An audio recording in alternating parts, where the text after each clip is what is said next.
Y 42 de la mañana está con nosotros Javier Puerto, responsable de inversiones en Cases Asesores Financieros. Buenos días. Buenos días. Bueno, hoy hemos visto ya el movimiento de la inflación en Reino Unido. Banco de Inglaterra ya lo tiene fácil, está en el 2%. ¿Cómo está la inflación en Europa? Luego entraremos en Reino Unido. ¿Cómo está la situación para el inversor ahora mismo? Pues ha sido precisamente protagonista esta semana la inflación en Europa.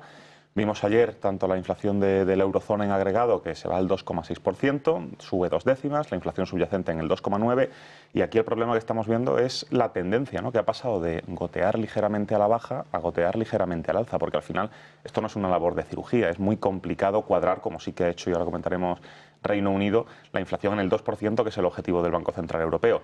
2,4, 2,6 son tasas aceptables, lo que preocupa es que suba, y ahí nos encontramos también el dato de crecimiento de salarios que se publicó hace 2 días y se ha ido al 5,2% en tasas interanuales, el crecimiento de los salarios en Europa, que son 2 puntos porcentuales más que el dato anterior, y eso sí que hace pensar que la inflación va a ser un poco más pegajosa. Si suben los salarios, pues sube el poder de consumo de los consumidores, y eso pues hace que sea muy complicado bajar la inflación.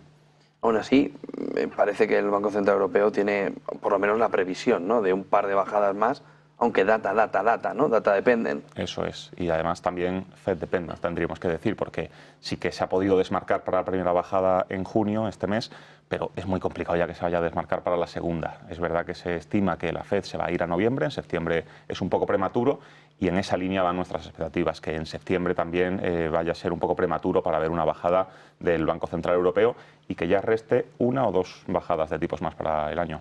Como decíamos antes, el Banco de Inglaterra lo tiene más fácil. Dato de inflación hemos conocido esta mañana, la subyacente aún la tiene un poco elevada. Eso es. Pero la inflación general la tiene ya en el 2%, ya puede empezar a calcular movimientos más fuertes de bajada de tipos, ¿no? Claro, y aquí el mercado espera que la primera bajada sea antes, sea en agosto o como muy tarde en septiembre. Y sí que aquí hemos visto que el Banco de Inglaterra ha sido capaz de anticiparse, se desmarca un poco más de lo que hagan el Banco Central Europeo y la Reserva Federal, fue el primero en su momento en subir tipos, ahora están en el 5,25%, que es una tasa elevada, pero sin duda pues vamos a ver en agosto o septiembre, como muy tarde, con estos datos de inflación, cómo van a bajar tipos. ¿No crees que tan pronto como en la próxima reunión? En la próxima... Sería demasiado, ¿no? Bueno, entre la próxima y la siguiente, ahí están las expectativas. Así que es verdad que yo creo que si miramos el consenso, la mayor probabilidad es que sea en septiembre, pero en agosto también pueden mover ficha. Hacías una metáfora, ¿no?, sobre cómo la inflación iba goteando, ¿no?, o la baja o la alza. Eso es. Vamos a ver también ese mismo ejemplo, ese goteo en los bancos centrales de cara a verano, por la fotografía que nos estás planteando. Bueno, aquí es muy complicado predecir los datos de inflación porque están muchas cosas que hay que meter en la costelera, es lo que influye sobre todo esto. Sin duda, sí que la decisión de los bancos centrales va a depender mucho de la inflación. Ahora bien, ¿de qué va a depender de la inflación? Pues eso es una pregunta mucho más complicada. Decíamos antes de los salarios, decíamos de los datos de consumo. Ya vimos, por ejemplo, ventas minoristas, cómo se están ralentizando un poco en Estados Unidos. Tenemos también en Estados Unidos PMIs para el viernes. Y todo eso es lo que vamos a tener que meter en la costelera, pero sí que lo que se está viendo es que en Estados Unidos los efectos de tener esos tipos tan altos en el 5,5% ya se están plasmando en la inflación, como sí que aquí pues pasamos al 3,3%, 1 décima menos, 2 décimas menos cada dato de inflación, y en Europa está costando un poco más. A partir de ahí el inversor tiene que mirar inflación y el movimiento sobre todo de salarios para ver cómo la inflación va a ir, sobre todo en Europa. Aquí en Europa IG Metall ha pedido un 7% de revalorización salarial y el sector en Alemania pidiendo un 15%. La clave está ahora en el mercado laboral, tanto por si se rompe para que los bancos centrales tengan que bajar más rápido como por la vía del incremento salarial.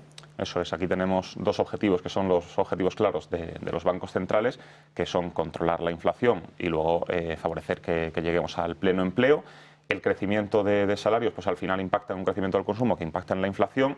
Por el lado de la tasa de desempleo pues también están muy pendientes, tanto en Estados Unidos como Europa, y el inversor tenemos que diferenciar aquí el que es más arriesgado, que está más en bolsa o tiene más parte en renta variable, que lo importante estructuralmente son los beneficios, y los beneficios están siendo muy positivos, y luego el inversor que tiene más parte en renta fija, que aquí sí que lo va a mover totalmente la política de los bancos centrales. Estamos viendo que ahora pues se está castigando muchísimo la duración, pero puede ser que sea lo que mejor se comporta si efectivamente se bajan tipos para el resto del año.